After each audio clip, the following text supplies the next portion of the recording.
Hi there, this is Matt with State of Flex, here to do another one of my Stephen King reviews, this time covering Firestarter, the book and the two films. Now, this is an interesting one because this is the first Stephen King book proper that I didn't really respond well to. Now, we will cover the Bachman books later, because this certainly wasn't the first Stephen King book that I'd read that I didn't like, but this is the first one that I read that I didn't like with his name actually attached to it. And it's unfortunate because the first two-thirds of the book are pretty good. It has a good story going. It just really falls apart in its final act. So much so that I couldn't bring myself to recommend that book, and it's the first one of his books that I don't own. I chose not to keep that book. The elements with which I liked, I think, are the first 30 pages are extraordinarily good.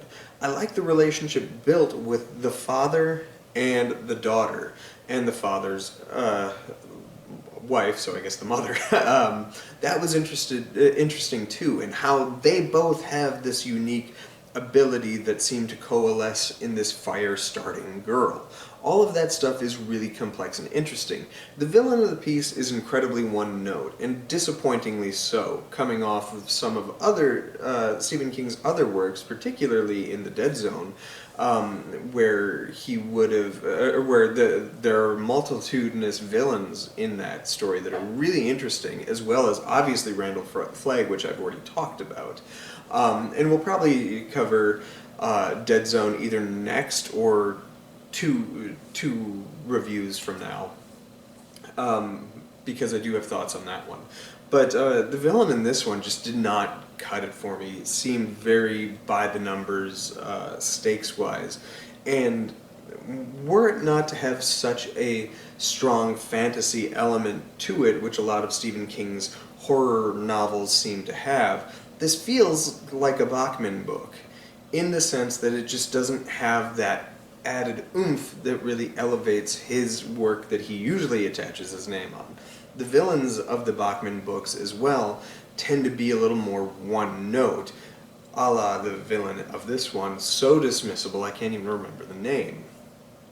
But I digress. The first two-thirds are pretty solid, especially there's a little bit in a little sort of farmhouse in the middle of nowhere across an ice lake.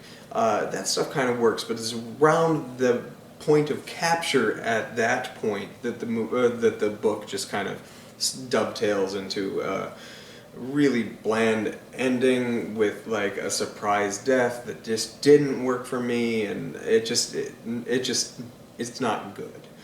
So this is the first one of the King books that I've chose not to keep any longer. Moving on to the films, I didn't like either of them. The Drew Barrymore version has some qualities, i.e. I really like Drew Barrymore as the Firestarter. She's a good actress, and she's fine in that film, but pretty much any scene that she's not in feels flat, and this is also the first of his kind of big cinematic films that feels cheap by comparison. Prior to this, you even had things like Cujo, which felt like a movie. This felt like a TV movie that would have been made in the 90s, but it's got a budget and a Drew Barrymore, so it had a theatrical release, and it's just kind of a cringy film that is wholly unremarkable. If it didn't have Stephen King's name attached to it, this would not have been released. This probably would have gone straight to video a couple years down the line. It would have been shelved and then released that way. Conceptually, it's interesting, and I think that movie could work if you apply a budget to it. That was kind of my sentiment when I first saw Firestarter. And the very first time I saw it was shortly after I saw Scream. I wanted to see everything that cast had touched, and Drew Barrymore being by far the biggest name in that film at the time, I started watching her works, a lot of which were these kind of schlocky horror movies or low-budge movies from the late 80s, early 90s, and this one did not inspire much of a rewatch until recently. That said, that criticism that I was like, this could work if you slap a budget to it, actually happened a couple years back, and it just didn't work. Even with a budget, this film didn't work. However, this time it didn't work for kind of a different reason. Zac Efron's actually quite good in the movie, as is the girl. I can't remember the actress's name, I'm sorry, but she was fine. The difference is this time around, we've seen so many movies similar to this. There have literally been 2, if not 3, X-Men movies that kind of tackle this exact same story, which speaks to the influence that Firestarter, the book, and movies had in like the comic book realm and science fiction and fantasy overall. But those stories worked better, even in a cinematic sense, and those are probably the worst X-Men movies. Kind of inarguably the worst X-Men movies. And yet they had more power than this film can contain. And Zac Efron deserves better. He's a good actor that keeps being in these kind of crummy movies, and that's a shame. But this one didn't work. It was somehow worse, even with an appropriate budget, than the 80s version of Firestarter. And it baffles me. The pacing on it is extraordinarily bad. And I think ultimately that's what sinks it.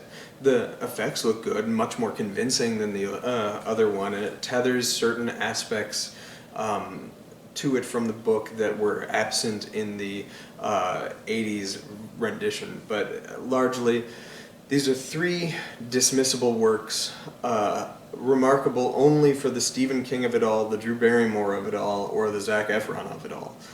Otherwise, disposable, not worth reading, not worth seeing. If you want this story told better, read Carrie. It's kind of similar.